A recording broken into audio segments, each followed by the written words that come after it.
This is our padding press here. I had this made up out of steel, so there's no, it doesn't bolt together in any way. It's all formed out of one piece of steel, and we plasma burn it out with all the little notches and everything in it. So as you can see, it's like 6 feet tall. If you ever need to pick it up with a chain hoist with your tow motor, you can do that from up here. It's on casters down here. To move it around, a lot of times I'll put my pallet jack underneath it and jack up just a little bit, take some weight off, and I'll move it around that way. But the nice thing about it is you got a nice steel background to jog against, and these side frames here, you can use those to jog the pads against as well. So in this particular case here, it's a 5-up pad.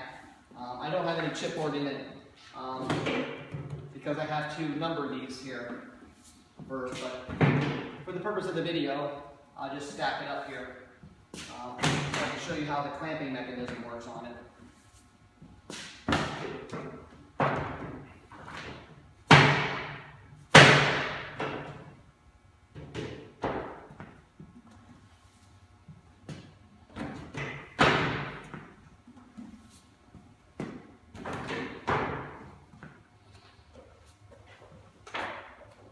Because it's so sturdy, I think it helps you be able to go faster because you don't have to be, you can be rough with it.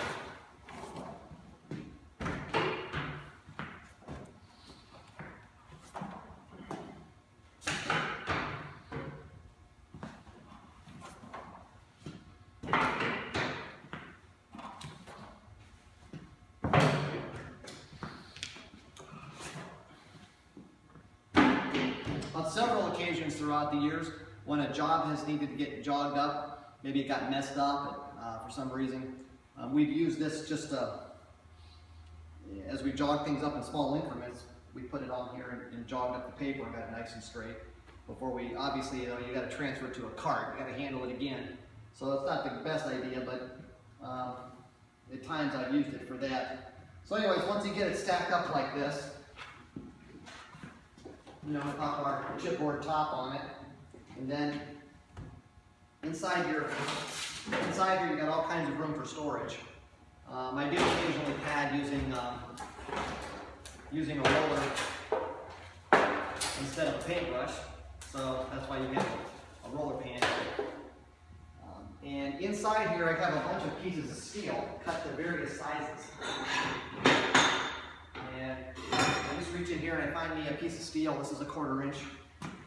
You know, I can lay that on there, or there's a couple other sizes. These are 8.5 by 11. But by themselves, they're pretty heavy. So a job like this, you probably could pad it without doing anything else but put the steel on it. But for a little bit more pressure, you reach up here and pull these off here. You pick a notch right above where the job is. Slide it back in like that. These here move back and forth in case you're doing a pile over here and a pile over here.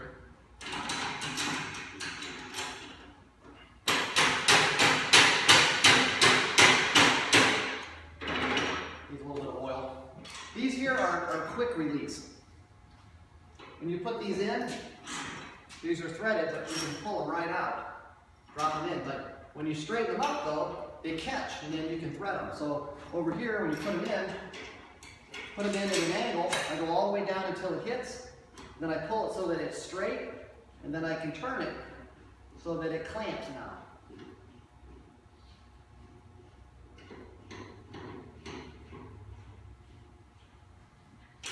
Same with here. So pull it, drop it till it touches, then kick it over so that it grabs, and then when the threads make contact, you just tighten her on up. And you get nice downward pressure here on your pads. So that's how this works here. So you got like 3 on each side. You could add a 4th if you wanted. I've got some extras inside here. Then we're ready to pad. And then while we got a lot of pads, while this side's drying, we go around the other side and of course do those. And by the time we get done padding over there, this side's usually dry, so we can slice these apart. So anyways, that's how it works. It's pretty heavy. I'd say it weighs about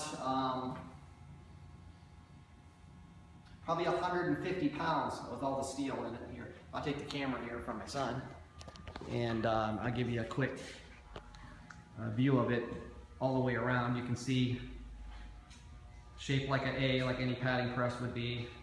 Got some nice storage compartments in here that has your little pieces of steel, some chipboard.